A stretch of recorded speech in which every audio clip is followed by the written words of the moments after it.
Hey, Misha. So tell me, what does that jacket mean to you? Well, this is a lot of hard work and organizing on my part. You know, the USADA app, it's a time consuming thing, but I think it's important, you know? So, like whereabouts, right? I move around a lot, and so I'm constantly having to update that, but it's worth it because I want to know that who I'm fighting is having to do the same thing and is clean. So, anyways, this jacket for me, I know I'm accountable and I'm doing what I'm supposed to be doing. So it's a nice way to be recognized for that hard work. As mentioned, the public doesn't always see that we have to clock in 365 days a year, regardless of where we're going, what we're doing. We have to be accountable for our time and our space. And I do appreciate that it's mutually appreciated. And over the years, once USADA got implemented, over the years, we've seen certain fighters say they enjoy the peace of mind. Other fighters, say they're going to fight regardless. They don't care if their opponent's cheating or not. Like they have that extreme confidence that they can overcome whatever a PED may, bring. Where do you fall in that? Like, do you enjoy that extra peace of mind that we're all on the same level playing field? Yes, I absolutely enjoy the peace of mind. I think that people who don't regard how much performance enhancing drugs can make this an unsafe place or that they would simply be able to just be better, mm, they probably are a bit naive to how much performance enhancing drugs can truly make you into something that is beyond any realistic human capability. And when you're talking about a full contact sport where you're taking blows to the head and the body, as well as the veracity of which you could even rip submissions and things like that. I just think it's not, it's not a good thing to have some people cheating and other people playing by the rules. It needs to be clean across the board. So for me, it's definitely worth um, making sure that I'm accountable, so that the people that I'm fighting are also accountable. Gotcha. And heading into this fight, going back up to bantamweight, how are you feeling physically, making that jump back up to your old weight class? So good. I've been able to keep my caloric intake very high this training camp. I never had to go on a severe deficit, which is great. Making 125, I'm proud of myself. It just goes to show when I set my mind to something, I can do it, because that was not easy. It took months and months and months of dieting, and I'm already pretty lean at 135. So to get down to 125 just meant I had to strip muscle off of my body. There wasn't really much room to play with body fat. So it ended up not being a good thing for me. Hormonally, I had some complications and I was just too lean for a female.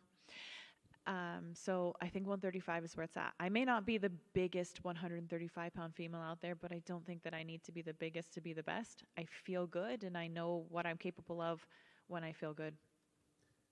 Physically is out of the way, but let's talk a little bit about mentally where you're at right now, because coming off of two losses throughout your career, you've never lost three in a row. So where's the confidence level coming into this fight against Julia? Very confident.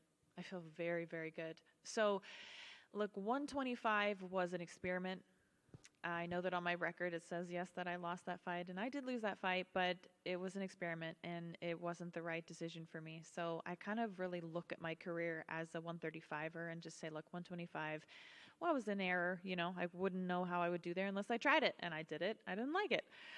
So back to 135. And since my return, I've had one very dominant win and finish, and I had a very close decision in my second fight back again for 5 rounds in a main event against a top 5 ranked fighter after 5 years of not doing anything.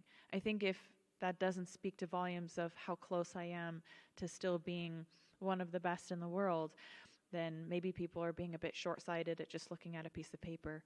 But I really think that fight, that my second to last fight, really could have gone either way. I think it was very close, very close. So, I'm still there, still competing very closely with the best women in the division. And what do you make of Julia as an opponent? Because when she was in here, she was talking about, she gave you credit for your wrestling ability, but she believes she has an edge, if the fight were to go to the ground. So where do you see, what do you see in her as an opponent, and where do you see your biggest advantage in this fight? Yeah. Like, I think one of my biggest advantages in this fight is that there aren't many cards in the deck that I haven't seen as a veteran. So yes, there's a skill set across the board that you could measure out and say, oh, she should be better in this area, she should be better in that. But really, the unpredictability is something that people don't always take into account, that I've seen a lot. I've been in there a lot. I've experienced a lot. And I think I have to be prepared for anything with Julia Avila because she hasn't fought in so long. So I know that when I came back after a 5-year layoff, I felt like a completely different fighter. I really fell in love with my striking, and I was doing much better than I think I ever had in my entire career with my hands. But it's been a while since she's fought. She's had a baby. So she may come in this fight with an entirely different stance. She may come out a southpaw.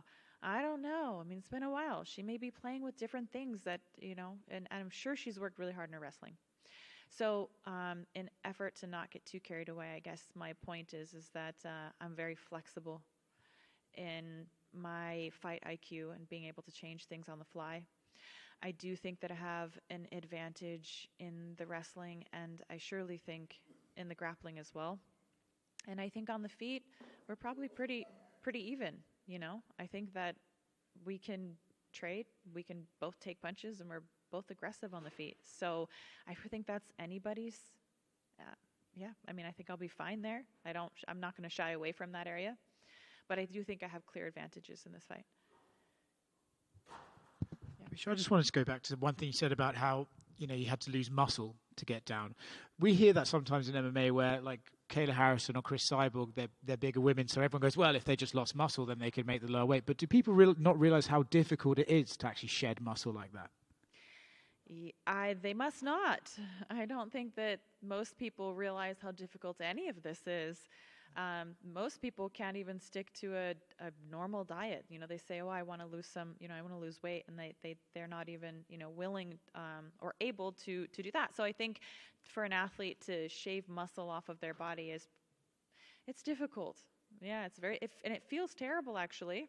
It's kind of, it's like this burning feeling in your body. I don't know how to explain it, but it's like your muscle just being liquefied. It's not a very nice feeling. So, yeah, easier said than done. And I also think that when you're losing muscle, you're also losing even more body fat, which, again, there's a point where it's not healthy for anybody, but the women's body's a little different in that sense too, like a little bit more, I think, body fat to be able to feel and thrive at our best. So, yeah, I think I've always pushed the edge of the envelope when that comes to low body fat and losing the muscle. Like, why? I just want to be where my body feels good. Yeah, not an easy thing to do. Sure.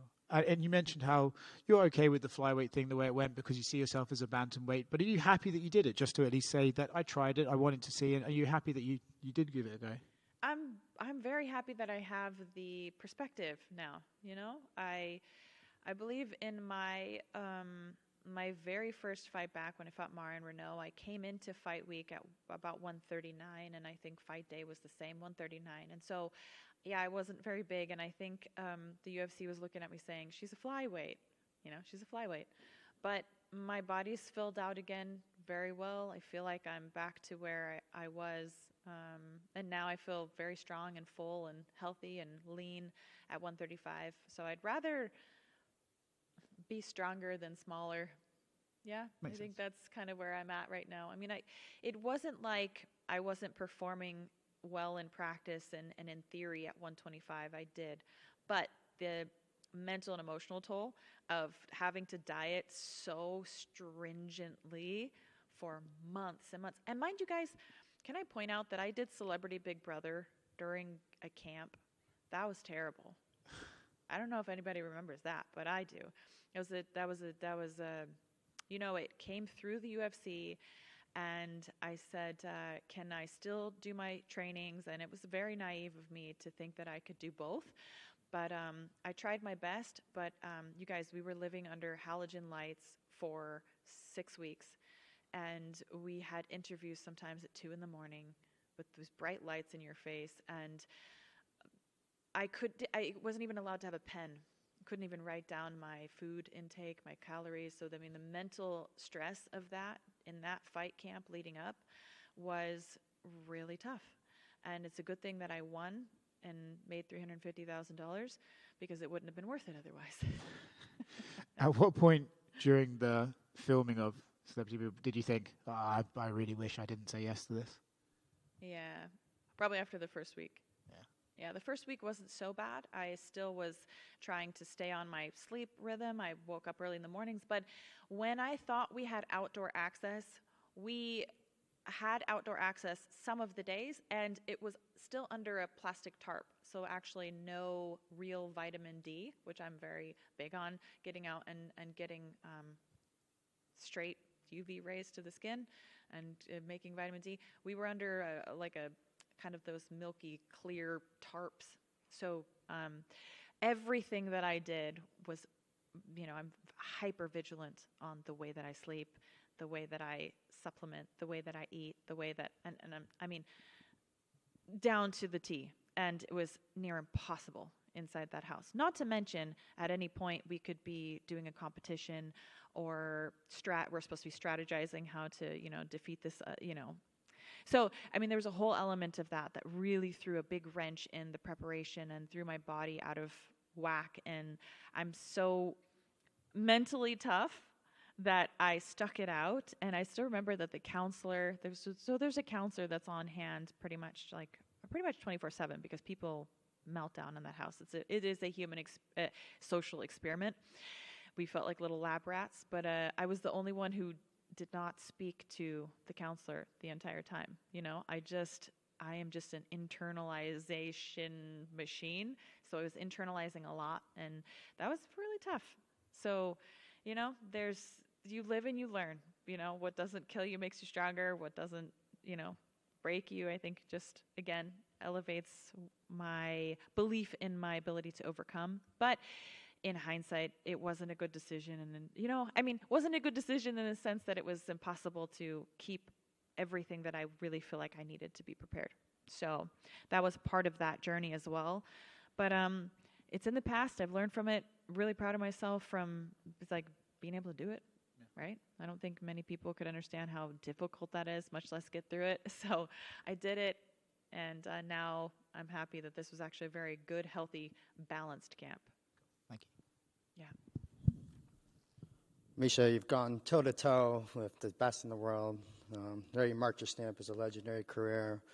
What goals, is the eye still on the championship gold, or what what do you want to accomplish still? Well, I want to accomplish a ready transition, I guess. So my goal is not to give up on myself or quit on myself before the time for change is actually here. So a lot of people, again, will look at my record and say, oh, she lost her last two and she should retire. I hear these words and I just want to throw it out there to anybody, never to quit on themselves based on what other people say, and never too early. Really give it your all. So that's what I'm here to do. I don't know if that looks like any specific thing. It's just, it feels right to be here right now. It feels like this is what I'm meant to do. This is what I want to be doing. So I think when all those things come together and you know that it's right, then it's right. And at some point, this chapter is going to close, and I certainly think I'm much closer to the end of it than I ever, have been before. But it didn't stop with my last fight. And I don't know if it'll stop with this fight. I really feel like at any fight, at any point, could be my final fight. And I'm okay with that because I've built an emperor-worthy, life that I feel like these wins and losses don't define me anymore. It's not just everything like it used to be. Don't take that the wrong way. I have worked my butt off for this camp, and I want to win this fight more than anything. I've worked so hard, and I've sacrificed, and I've loved the process, and I want to win, and I really believe that I'm going to. But again, I'm much more effort-based than ever before, But if I win on Saturday, that's what I feel like it's meant to be. But if I didn't, guess what? I wake up on Sunday, my kids are still going to be kissing me, My fiance is still going to be there. My parents are here. Like, we're going to go enjoy Austin, Texas, you know? So I guess having that mental and emotional flexibility as an athlete gives me a unique and freeing perspective on being able to go in and just have fun, like just fight. I am going to fight my ass off, and I'm taking the pressure off. No more fight with the scale, no more celebrity Big Brother, no more like this nonsense. Like, figure it out, Miesha, you know? So I'm very focused on what I want in this moment. And can I just give a really big shout out to the UFC right now for Micah? He is the mental coach there at the UFC Performance Institute, who's free and available to us and has absolutely changed my life. He's not only changed my life as far as fighting goes because he's there for performance reasons, but everything that I take away about being present for a practice or a fight or competition, like, be here right now. So we've all got laptops and computers and all these things, the demands we're meeting all day long. So our minds are racing all day. And it's like, how do we just get present with what we want out of this moment and not be where we were yesterday or what we need to do in 5 minutes, 10 minutes, and tomorrow? You know, and that's difficult as a parent to not have our mind. Like, for me, I have 2 small kids, 5 and 3. So, like, how can I be at practice and not be thinking, okay, I need to, oh my gosh, grocery list and laundry and school and this and packing lunch and be getting ready for practice? Like, that's not, it doesn't work well like that. And so I was missing that mark for a little while, just not knowing there was a better way to be. Grounding myself with my senses, being present in the moment, deciding, look, this is what I want out of this moment and this is what I want out of this moment, and I'm going to get the most out of those. You know, now I go to practice, there's no bullshit. I warm up, I train, I leave. I'm fully focused on that. No more thinking about other stuff. And when I go home, fully focused on my kids. When I go, you know, do other things, fully focused on that. That's a game changer. If anybody is not doing that, I highly recommend it because I just didn't know how valuable of a skill set that was. And in my last fight, as I mentioned, I went down to 125, felt like the fight was kind of more with the scale, and I was somewhere else in the fight. I don't know where I was, and I don't know how it's possible to not be present when someone's trying to take your head off. Call it a maladaptive coping skill, but I think sometimes when I just get like high pressured situation, I'm like, like I kind of check out, or I have before. I would say that's happened 2 times to me. When I fought Raquel Pennington and when I fought at 125. Sorry, now I'm drawing a blank on her name. But anyways, when I fought at those were 2 times when I felt like there were so many other things on my mind and plate before the fight that by the time the fight rolled around, I was kind of already done. I was like burnt out. And I really felt like I had to change that. And that's when I started going to see Micah. And I can say I'm really reinvigorated. And sorry, that was a very long-winded answer to whatever. I don't even remember what the question was. So I've just been rambling for a moment here. But in truth, that is what has been so different about this camp, is learning how to be present and engaged in the moment. What I want out of every moment, I'm getting the most out of those moments. And that's a really beautiful quality to have in life in general. So You don't know when that time is going to come yet, but if you were to emerge victorious this Saturday night, is there a specific person that you're eyeing that you're like, hey, I want this fight next? You know, I feel a bit short-sighted right now, to be honest. I have not even thought about that until you guys started asking me that. You're the second person to ask me that, and I should have expected it from media. You know, of course, what's next? I have no idea. I wish I had a better answer for you, but honestly, I think what's next for me is a win on Saturday, and then I'm going to take my kids, and we're going to party in the town of Austin, kid style. We're going to go check out the kids museum and get ice cream. And then we're going to go home and we're going to celebrate Christmas. We're going to have a beautiful Christmas as a family. And then I'll kind of regroup and see. Yeah, I have no idea. I don't know. But I think that's a pretty good plan for at least until the first of the year.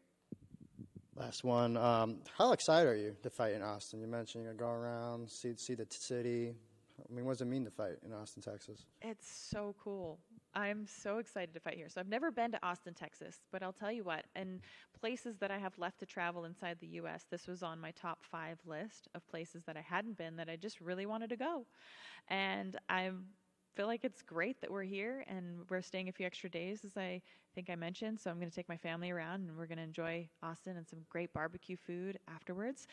And I'm also really glad that this is open to the public, right? So that's another benefit. There's some positives to fighting in Vegas. Obviously, it's my hometown. I don't have to leave my house, right? There's nice things about that. But there's something special about fighting in front of an audience. And I'm really looking forward to being at the Moody Center. It's beautiful from the photos that I've seen. I have yet to see it in person. But I think it's going to be fantastic. A lot of my family and friends came out to Austin to support me, which I'm also grateful for. And grateful that they could, because I think they would also in Vegas, but the Apex just doesn't hold the people. So that's also really nice to feel like I have a whole tribe behind me. All right, thanks, guys.